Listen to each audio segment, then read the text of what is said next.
हमारा माथा पापा मौरू चढ़ाई दाना हो।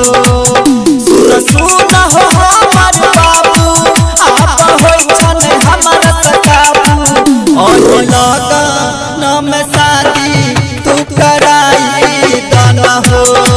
हमारा माथा पापा मौरू चढ़ाई दाना हो।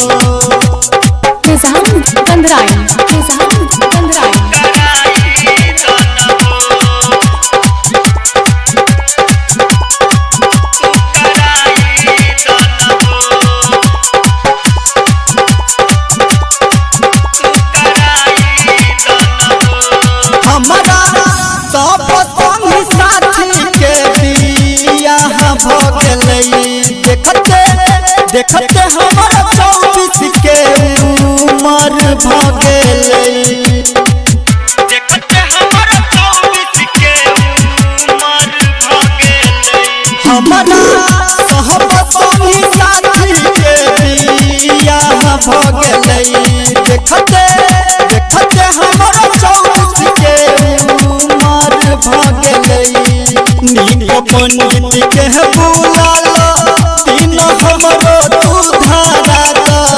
नीक पंडित के बुलाला तीन हमरो तू धारा द।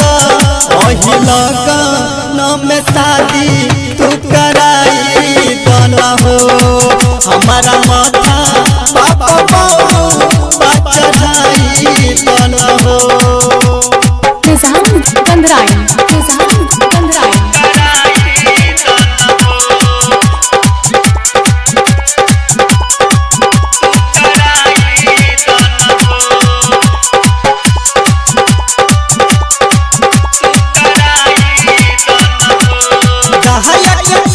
राम से पूछै छनै दिलबा के हाल अहिना कहत कहत बीततै हो सुनई साल।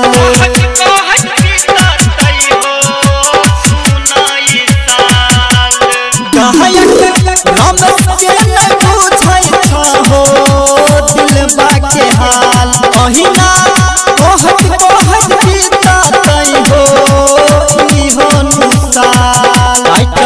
जम सहज कहै तोरा बाबाजी करै इन मनोज सहज कहै तोरा बाबाजी करै।